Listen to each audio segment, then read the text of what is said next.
મુખ્યમંત્રી શ્રી ભૂપેન્દ્રભાઈ પટેલે એક ખૂબ જ મહત્વનો નિર્ણય આ લાખો રત્ન કલાકારો અને હજારો નાના વેપારીઓ માટે લીધો છે।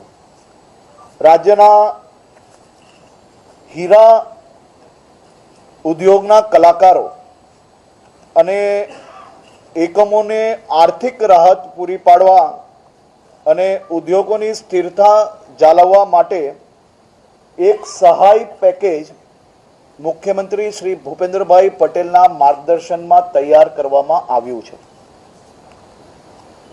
મુખ્યમંત્રી શ્રી ભૂપેન્દ્રભાઈ પટેલના દિશા નિર્દેશમાં અસરગ્રસ્ત રત્ન કલાકારો અને સૂક્ષ્મ એકમોને રાહત આપવાનો એક ખૂબ જ મહત્વપૂર્ણ નિર્ણય ભારતીય જનતા પાર્ટીની આ સરકાર દ્વારા લેવામાં આવ્યો છે।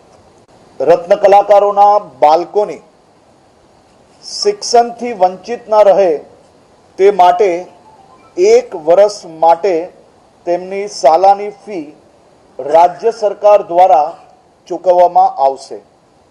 હીરા ઉદ્યોગોના એકમોને ટર્મ લોનની મહત્તમ 5 લાખની મૂડી ઉપર 9% દરે 3 વર્ષ સુધી વ્યાજ સહાય તેમજ ઇલેક્ટ્રિસિટી ડ્યુટીમાં પણ 1 વર્ષ સુધી મુક્તિ આપવાનો નિર્ણય લેવામાં આવ્યો છે।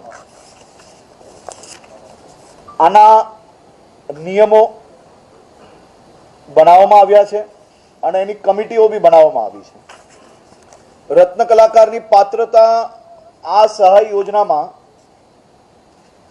જે 31/3/2024 પછી જેમને કામ ના મળ્યું હોય, જેને નોકરી ના મળી હોય કે જેને હીરા કારખાનામાંથી છૂટા કરેલ હોય,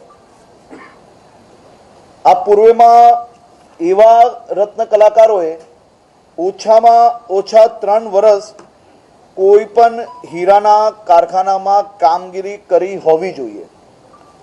હાલ હીરા ઉદ્યોગમાં રોજગારીથી વંચિત હોવો જોઈએ। રત્ન કલાકારની ઉંમર 21 વર્ષથી વધારે હોવી જોઈએ।